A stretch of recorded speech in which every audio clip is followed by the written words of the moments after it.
သူရဲ့ကစားသမားဘဝမှာအကြောင်းဆုံးအရာကဘာလဲဆိုတာပြောပြလိုက်တဲ့စိတ်ကြည့်ရတဲ့သူဘရင်းကတော့ပဲမိလာဗျာရွှေရောအိုင်ဘက်ခွန်ရှိကိုအွန်လိုင်းအချင်းကနေအားလုံးကိုပြန်လည်ကြိုးစားပါတယ်စိတ်ကြည့်ရတဲ့သူကတော့သူရဲ့ဘဝမှာအကြောင်းဆုံးအရာကဘာလဲဆိုတာပြောပြလိုက်ပြီးဖြစ်ပါတယ်စိတ်ကြီးကြောက်တဲ့အရာကပရန်ဒီများမှလည်းမဟုတ်ဂျော်ဂျီနာထားသွားမှလည်းမဟုတ်ပါဘူး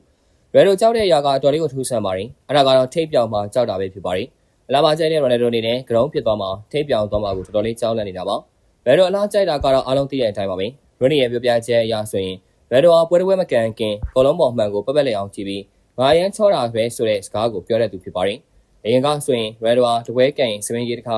ညှက်တဲ့သူတစ်မျိုးဖြစ်ပါတယ်ဆိုရင်မရှိတော့မှကိုကြောက်လန့်အကြောင်းကိုလည်းဘယ်တော့ကအခုလိုပဲပြောပါတယ်အကယ်၍ခင်ဗျားအနေနဲ့ကျွန်တော်ကိုစပင်းမပါပဲမြင်ရပြီဆိုရင်အဲ့ဒါတခုတော့မှားနေပါပြီကျွန်တော်မဟုတ်တော့ပါဘူးစပင်းရှိရာကနေထိုင်လှုပ်ရှားသွားလာဖို့ပျော်စရာကောင်းတယ်လို့ကျွန်တော်ထင်ပါတယ်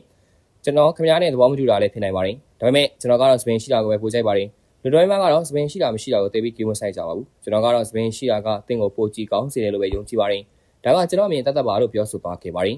ဘယ်တော့အင်စပရီနာလို့ခေါ်တဲ့ကိုပိုင်စပင်းဆိုင်လုပ်ငန်းကိုပိုင်ဆိုင်ထားသူလည်းဖြစ်ပါတယ်ပြီးတော့မှာသူ့ရဲ့အဆိုပါလုပ်ငန်းကတော်တော်လေးကိုအောင်မြင်လျက်ရှိနေပါတယ်ဘယ်တော့2026ကမ္ဘာလားကိုပေါ်တူဂီလေဝေးစင်တဲ့သူဝင်ရောက်ရှင်ပန်းပွဲရရှိတဲ့သူဖြစ်ပါတယ်လက်ရှိမှာတော့ပေါ်တူဂီဟာဥရောပအဆင့်ကမ္ဘာလားခြေစစ်ပွဲကိုအောင်မြင်သွားဖို့ရနေဆက်နေပြီဖြစ်ပါတယ်ညကစားခဲ့တဲ့ကမ္ဘာလားခြေစစ်ပွဲမှာပေါ်တူဂီအိုင်ယာလန်အသင်းကိုတကုတ်မရှိနိုင်ရရှိခဲ့ပါတယ်ပေါ်တူဂီတို့ကိုရဖို့အတွက်မိနစ်60ပြည့်လို့လာချင်းချင်းကိုရောက်တဲ့အထိအသက်လည်းကြိုးစားခဲ့ရတာပါအကယ်၍ခိုးသားမရခင်ပေါ်တူဂီအသင်းရဲ့နိုင်ပွဲဆက်မှတ်တမ်းကရပ်တန့်သွားမှလည်းဖြစ်ပါတယ်ပေါ်တူဂီဟာပထမအချိန်ပါဝင်ဂိုးကန်သွင်းဖို့အချိန်30အထိပြုလုပ်ခဲ့ပေမဲ့မိနစ်60အထိကိုမရခဲ့ပါဘူးမိနစ်60ပြည့်လို့အချိန်10မိနစ်ရောက်မှရိုဘယ်နီဘတ်ရဲ့သွင်းကုန်ကြောင့်အနိုင်ရရှိခဲ့တာဖြစ်ပါတယ်ဝဲဆိုင်85မိနစ်မှာပထမရခဲ့ပေမဲ့ရိုဒိုအသုံးမချနိုင်ခဲ့တာလည်းဖြစ်ပါတယ်ဆယ်ဂျီရိုဒိုအနေနဲ့သူဟာလူသားတူဖြစ်ကြောင်းပထမလွဲချော်ပြီးပြသလိုက်တာဖြစ်ပါတယ်ဒီနိုင်ပွဲကြောင့်ပေါ်တူဂီဟာကမ္ဘာ့ဖလားဝင်ခွင့်ရဖို့အလွန်နီးစပ်လာခဲ့ပြီဖြစ်ပါတယ်လာမယ့်ဟန်ဂရီအသင်းရဲ့ပွဲမှာပေါ်တူဂီတို့ကမ္ဘာ့ဖလားဝင်ခွင့်ရသွားဖို့ရရှိနေပါတယ်2026ကမ္ဘာ့ဖလားကိုဝင်ရောက်ကစားမယ်ဆိုရင်ရိုဒိုအမက်ဆီနဲ့အတူဘောလုံးသမိုင်းမှာကမ္ဘာ့ဖလားကို6ကြိမ်ဆက်ဝင်ကစားနိုင်တဲ့ပထမဆုံးကစားမဖြစ်စံချိန်တင်နိုင်မှာဖြစ်ပါတယ်